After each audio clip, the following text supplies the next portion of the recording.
राधे राधे सभी को। तो साथियों, आज की क्लास आ गई है आप सभी के लिए राजस्थान की आर्थिक समीक्षा 2025-26। इनसे जितने भी मोस्ट इम्पोर्टेंट क्वेश्चन बन सकते हैं, सबसे पहले मैंने तो उसी पर ही क्लास बनाई है क्योंकि आप सभी के कमेंट आ रहे थे कि आर्थिक समीक्षा की कब तक आएगी, कब तक। देखो, इसके अलावा एक दो छोटी छोटी क्लासेज और रहेगी जिसमें आपका लगभग कवर करवाने की कोशिश करूंगी, ठीक है। ज़्यादा बड़ी नहीं रहेगी, बट इस क्लास में मोस्ट इम्पोर्टेंट जितने भी बन सकते हैं, जहाँ से बनते हैं प्रश्न, वो मैंने लिए हैं। क्लास में याद भी करना है साथियों। अब करना आपको है, मैं तो साथ में लेकर के चल रही हूँ। देखो, करंट अफेयर्स की भी क्लास लेकर के आती हूँ साथ में। जब भी मुझे टाइम मिलता है तो मैं जैसे क्लास लाने की कोशिश करती हूँ, उसके साथ में ही इंडियन पॉलिटी भी चल रही है, उसके बाद में अपने राजस्थान की कर लेंगे, ठीक है ना। आपको ऐसे ही नोट्स बनाने हैं जिसे मैंने बनाया, क्योंकि ऐसे आपको याद भी रह जाएंगे। सबसे पहले बात करते हैं, तो देखो, राजस्थान का सकल राज्य घरेलू उत्पाद यानी कि जो जीएसडीपी है, उसमें आपको दोनों ही ध्यान रखने हैं, एक तो स्थिर कीमतों पर और एक प्रचलित कीमतों पर। सबसे पहले तो आपको ये पता होना चाहिए कि सकल राज्य घरेलू उत्पाद जो जीएसडीपी है, ये यानी कि ग्रोस टेस्ट डोमेस्टिक जो प्रोडक्ट है, वो आपको देखना है कि स्थिर कीमतों पर कितना और प्रचलित कीमतों पर कितना है। फिर आपको वृद्धि देखनी है, क्योंकि यहाँ से प्रश्न बनते हैं। जब आप एनडीपी देखते हो ना, जो शुद्ध राज्य घरेलू उत्पाद है, वो कम होता है, इससे शुद्ध वाला हमेशा कम रहता है, ठीक है ना। अब सबसे पहले बात करते हैं, आपको देखना है कि राजस्थान जीडीपी में 2025 में स्थिर कीमतों पर जो योगदान रहा वो कितना रहा। यानी कि स्थिर कीमतों की बात करें तो वर्ष कौन सा आता है, 2011-12 का, ठीक है ना। तो इसमें आपको ध्यान रखना है 9.81 लाख करोड़ स्थिर कीमतों पर। 9.81 लाख, पूरे आंकड़े भी चाहे देख लेना, ऐसे भी पढ़ लेना। प्रचलित कीमतों पर बात करें तो पहले आप सीधे आंकड़े देखो, यानी कि 18.75 लाख करोड़ प्रचलित कीमतों पर। अब बात करें स्थिर कीमतों पर, आपको पूरा पढ़ना है 9,81,807। यानी कि आप इसको कैसे लिख सकते हो, 9.81 लाख करोड़ लिख सकते हो, कोई दिक्कत नहीं। प्रचलित कीमतों पर बात करें तो 18.75 लाख करोड़। तो देखो, स्थिर कीमतों से ज्यादा है ना प्रचलित कीमतों पर। यहाँ कितना है, 9.81 लाख करोड़ है। तो यहाँ पर देखो 10 से भी ऊपर चला गया, यानी कि 20 के पास है लगभग प्रचलित कीमतों पर। 18.75 लाख करोड़, 18,75,413 करोड़, ठीक है। ये सबसे पहले तो ये आंकड़े आपको ध्यान रखने हैं, याद करने पड़ेंगे। अब आपको एक चीज मैंने यहाँ पर लिखी है, क्या लिखी है, देखो, यहाँ स्थिर कीमतों पर और यहाँ मैंने प्रचलित कीमतों पर रखी है। आपको ऐसे याद करना है, याद हो जाएगा।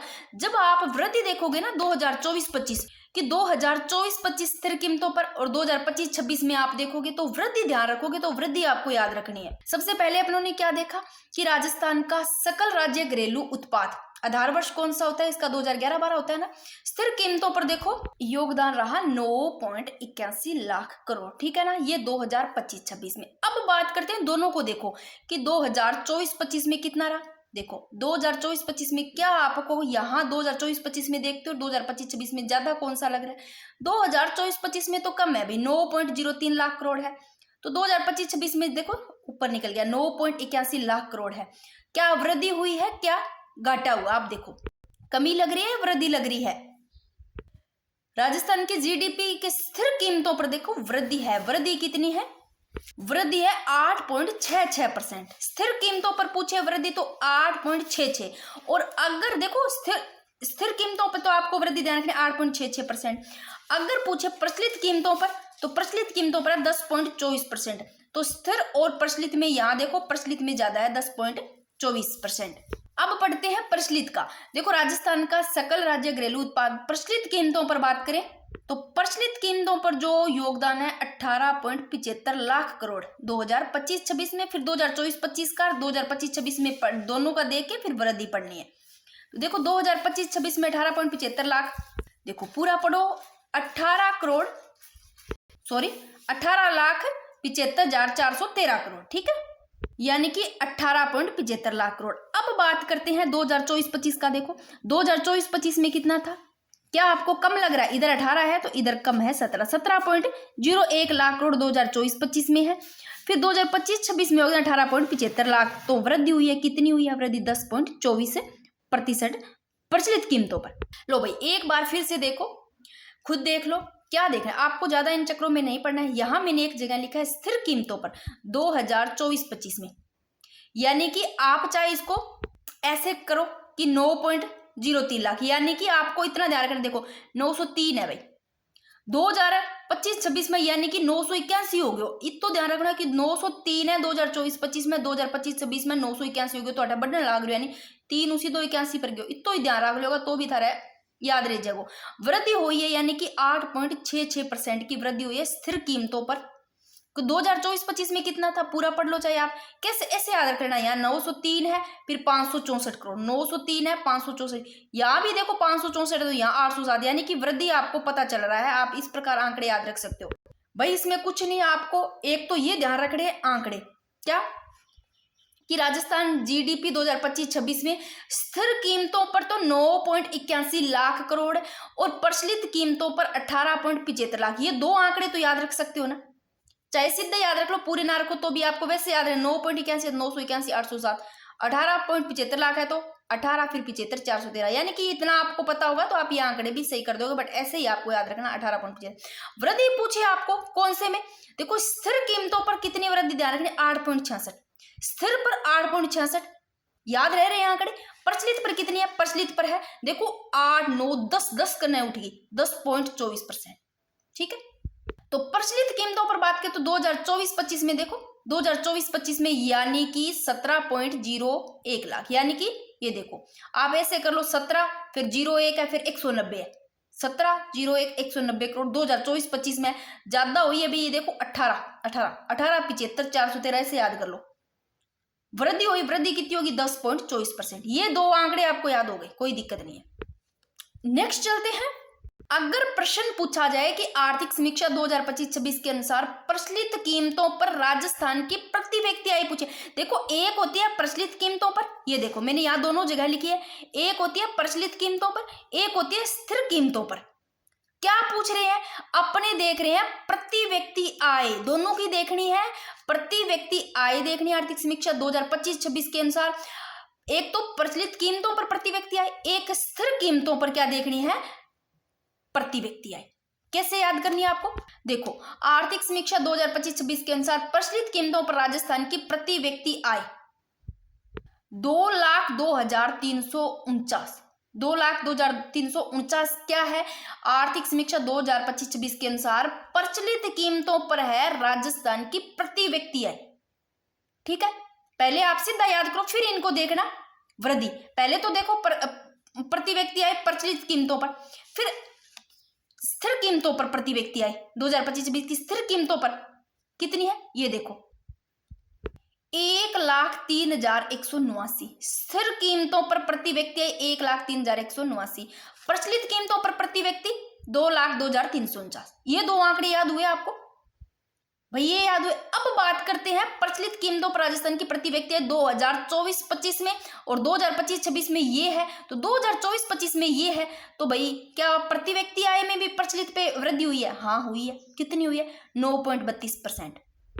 अगर प्रचलित कीमतों पर प्रति व्यक्ति आय में 9.32% वृद्धि हुई है तो क्या स्थिर कीमतों पर भी प्रति व्यक्ति आय में वृद्धि हुई है, हाँ वृद्धि हुई है।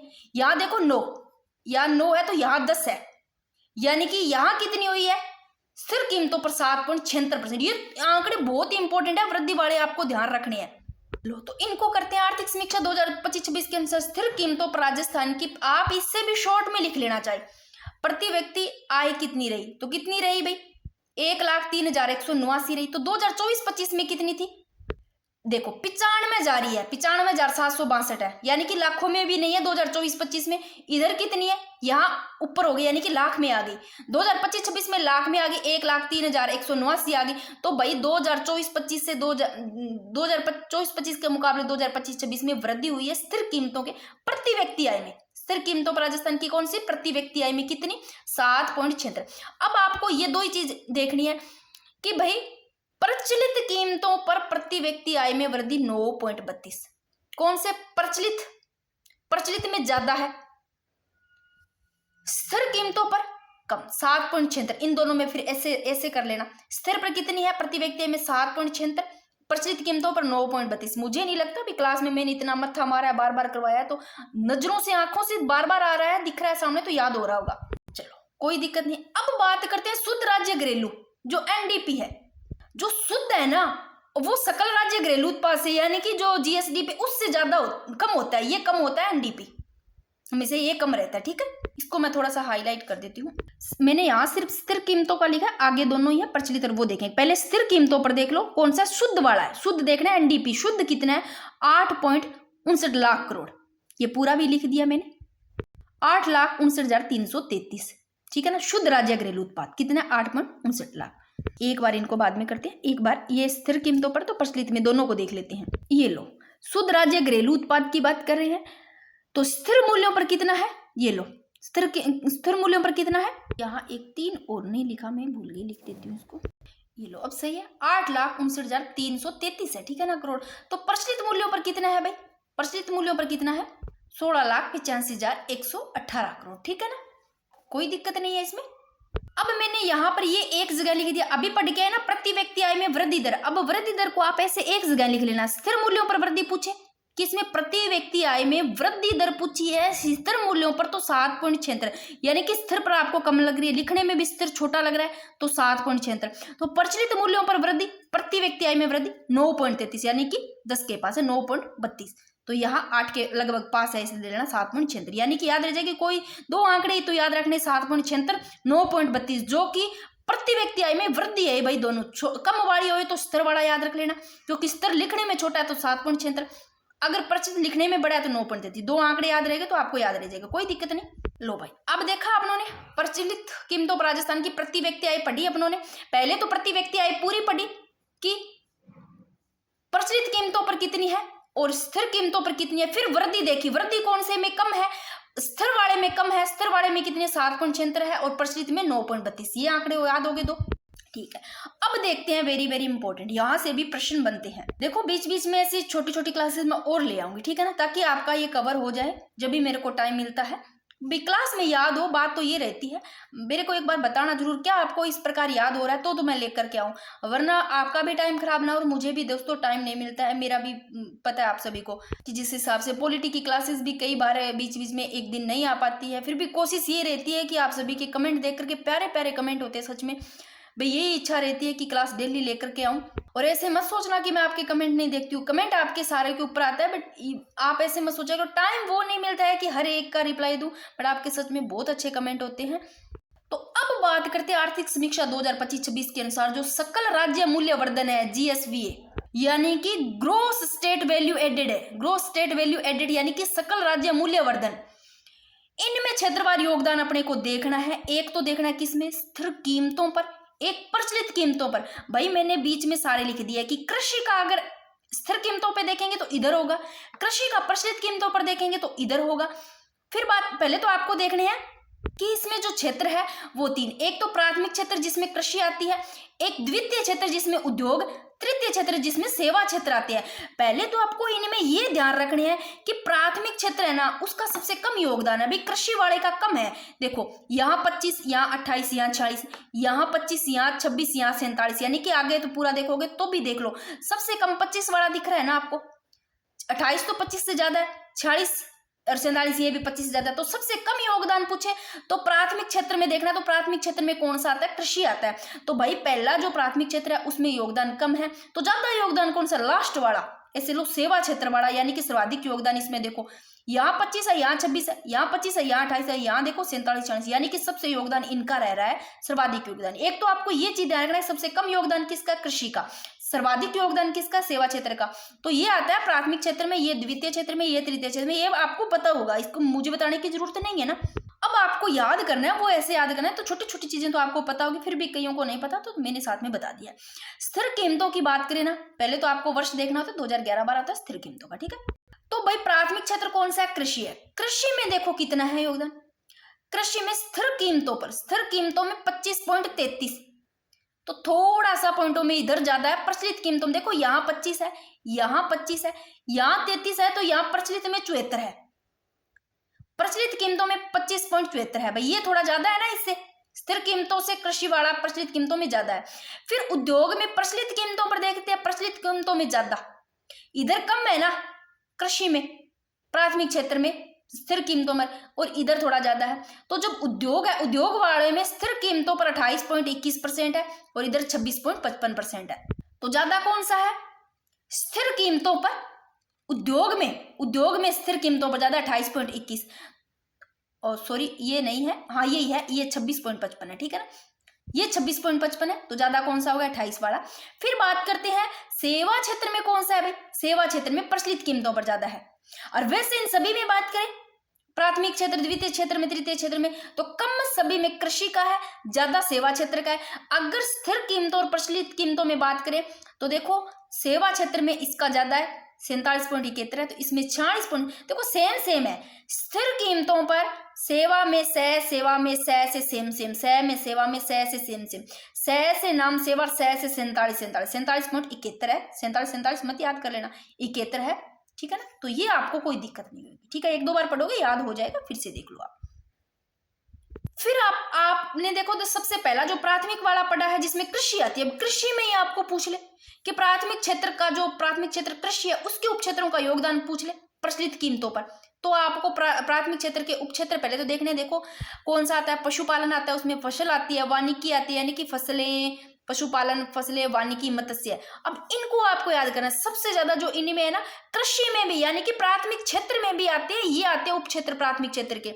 पशुपालन में सबसे ज्यादा है, सबसे ज्यादा देखो, सबसे कम पहले एक तो ये मैं हाईलाइट कर देती हूँ कि प्राथमिक क्षेत्र के उप क्षेत्र में भी आपको ध्यान रखना है, ज्यादा किसका ज्यादा है? पशुपालन। लिखने में भी नाम पशुपालन ज्यादा है, तो 50 के पास ऐसे लो, या तो ऐसे लिखाएगा ना 49.35, तो आप इसको यानी कि 5 भी नहीं कर सकते, 3 ले लो, 49.3% लिख सकते हो, कोई दिक्कत नहीं। पशुपालन का ज्यादा है, तो कम किसका है? मत्स्य का है।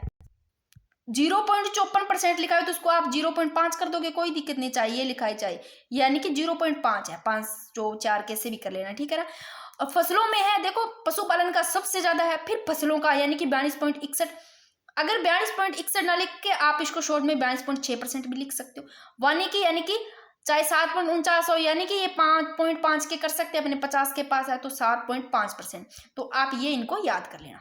तो ये प्रचलित मूल्यों पर यह 2025-26 का जो कृषि संबंध के क्षेत्र में पढ़े हैं उन्होंने, यानी कि प्राथमिक क्षेत्र के उपबंध में पढ़े, तो फसल का सबसे ज्यादा, कम मत्स्य का, ठीक है ना, मत्स्य का 0.5%। देखो अगर आपको पूछे स्थिर मूल्यों पर सकल राज्य मूल्यवर्धन में योगदान, अगर प्राथमिक में पूछे तो पढ़ा था आप लोगों ने, ये रहा, यहाँ पढ़ा है। स्थिर कीमतों पर सारे पूछे, अगर आपको प्राथमिक में पूछे तो 25.33, यानी कि कृषि को प्राथमिक बोलते हैं। स्थिर कीमतों में द्वितीय क्षेत्र में पूछे, द्वितीय क्षेत्र कौन सा? उद्योग है, 28.21 है। स्थिर कीमतों पर अगर आपको तृतीय क्षेत्र में, तृतीय क्षेत्र 6वां क्षेत्र होता है, 46.40। अगर प्रचलित कीमतों में आपको प्राथमिक में पूछे तो प्राथमिक में 25.74, द्वितीयक में 26.55, तृतीयक में 47.41%, यानी कि सर्वाधिक योगदान वैसे इन दोनों में देखे ना तो सर्वाधिक योगदान इस सेवा क्षेत्र का है, यानी कि जो प्राथमिक, द्वितीय, तृतीय क्षेत्र में पूछे तो जो प्रथम प्राथमिक क्षेत्र है इसमें सबसे कम है, कृषि वाले में, ठीक है। तो ये चीजें मैंने लिखी है प्राथमिक, द्वितीयक में, तृतीयक में, ठीक है ना। और एक ये देखो, वेरी वेरी इंपॉर्टेंट बनते हैं भाई, प्रश्न पूछे जाते हैं कि आर्थिक समीक्षा 2025-26 के अनुसार वर्ष कौन सा है? 2023-24 के आंकड़े आए अभी, तो 2023-24 में राजस्थान का फसल उत्पादन, देखो आप लोगों ने जब आर्थिक समीक्षा कौन सी पढ़ी थी? 2024-25 पढ़ी थी ना, इससे पहले पिछली 2024-25 पढ़ी थी, तो उसमें आंकड़े कौन से पढ़े थे? उसमें आंकड़े आप लोगों ने 2022-23 के पढ़े थे ना, ऐसे ही ये आर्थिक समीक्षा तो 2025-26 के आंकड़े कौन से? 2023-24 में ये होंगे। तो 2025-26 के अनुसार वर्ष 2023-24 में राजस्थान का फसल उत्पादन, देखो इसमें आप देखोगे ना परसेंट में वृद्धि हुई है, ये सेम के सेम ही है, बाकी एक दो क्लासेस और आ जाएगी, इससे ज्यादा बड़ी नहीं होएगी, वो इससे भी शॉर्ट होएगी। आज थोड़ा ज्यादा ही इसमें लिए मैटर आप सभी के लिए, देख लो बिल्कुल ही शॉर्ट नहीं है, काफी कुछ इसमें कवर हुआ है, जो कि जहां से प्रश्न बनते हैं वो सबसे पहले मैंने उठाया, इंपॉर्टेंट है, ऊर्जा से संबंधित भी कर लेंगे, ठीक है ना। देखो फर्स्ट स्थान पूछे आपको आर्थिक समीक्षा 2025-26 के अनुसार 2023-24 में राजस्थान का फसल उत्पादन में फर्स्ट स्थान पूछे प्रथम, तो भाई देखो राई व सरसों का जो कि 43.43%, फिर बात करते हैं बाजरा का 41.34%, सबसे ज्यादा ये देखो ग्वार 88.80, राई व सरसों का 43.43%, बाजरा का 41.34%, कुल तिलहन का 23.61%, मोटा अनाज जो पोषक है उसका 24.61%, यानी कि फर्स्ट स्थान आपको इनका ध्यान रखना है। ये वो सेम है, तो मैंने ऐसी जो पहले की क्लास करवाई है वो चीज आपको ट्रिक से भी करवाई है, इसमें कोई चेंजिंग भी नहीं है, सेम का सेम है। फर्स्ट स्थान पर प्राप्त ये बताया है मैंने। सेकंड में मूंगफली है। देखो मूंगफली आप ऐसे भी कर सकते हो, मूंगफली की शेप होती है भाई ये वाली शेप। कैसी होती है? मूंगफली की ज्यादातर आपको 2S शेप में मिलेगी। मूंगफली है भाई खाने वाली, छीलते हो ना आप। ये इसके शेप कितनी बनाई है मैंने? 2 शेप बनाई, तो सेकंड नंबर पे मूंगफली ऐसे याद रख लोगे। थर्ड नंबर पे दालें, कुल दलहन चना सोयाबीन दालें आएंगी थर्ड नंबर पे, ठीक है ना। कुल दलहन चना सोयाबीन ये थर्ड नंबर पे, फर्स्ट तानबीन को आप याद कर लोगे, कोई दिक्कत नहीं। अब मैं फटाफट थोड़ा सा रिवीजन करवा देती हूँ।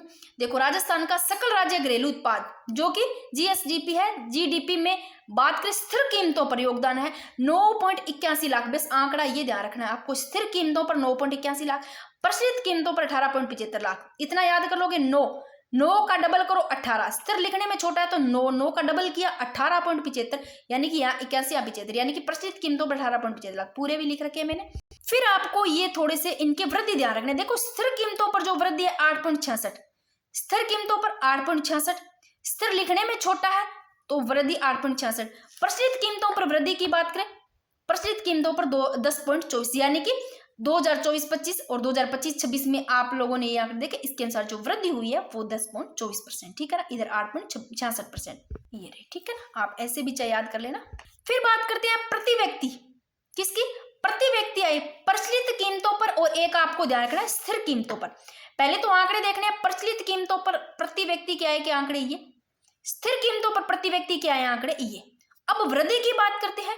प्रचलित कीमतों पर प्रति व्यक्ति की आय वृद्धि की बात करें 2024-25 में है, 2025-26 में तो वृद्धि 9.32 तो है प्रति व्यक्ति आय में प्रचलित कीमतों पर। स्थिर कीमतों पर यानी कि इसमें ज्यादा है प्रचलित में 9.32, तो स्थिर कीमतों पर है प्रति व्यक्ति आय में 7.76। अब इसी को मैंने एक जगह लिखा है, ये रहा, यहाँ याद कर लो प्रति व्यक्ति आय में वृद्धि। देखो स्थिर कीमतों, स्थिर मूल्य है 2000 जो 11-12 का होता है भाई, ये जो वर्ष होता है, स्थिर वाले में 7.76% वृद्धि, प्रचलित मूल्यों पर 9.32, कोई दिक्कत नहीं है।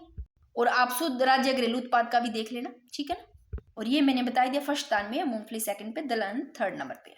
और ये भी देख लो, ये लो, जो कि यहाँ पर बात करें सकल राज्य मूल्यवर्धन यानी कि जीएसवी है, यानी कि ग्रोस स्टेट वैल्यू जो एडेड है उसकी बात कर रहे हैं, जिसमें 3 है, प्राथमिक क्षेत्र, द्वितीय, तृतीय क्षेत्र।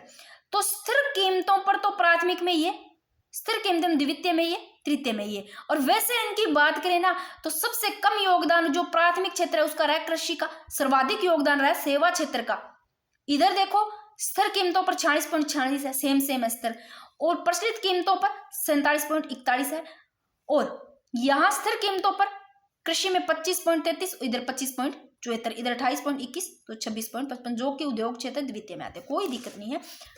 बाकी बीच बीच में देखो इंडियन पॉलिटी की क्लासेस चल रही है, बीच बीच में मैं क्लास लाती रहूंगी आप सभी के लिए, ठीक है, ताकि आपके करंट से कोई क्वेश्चन गलत ना हो, आर्थिक समीक्षा के कोई प्रश्न गलत ना हो, करंट की क्लासेस भी आती रहेगी तो आपके ये गलत ना हो, तो आपको इतनी हेल्प मिल जाए तो वो भी काफ़ी है।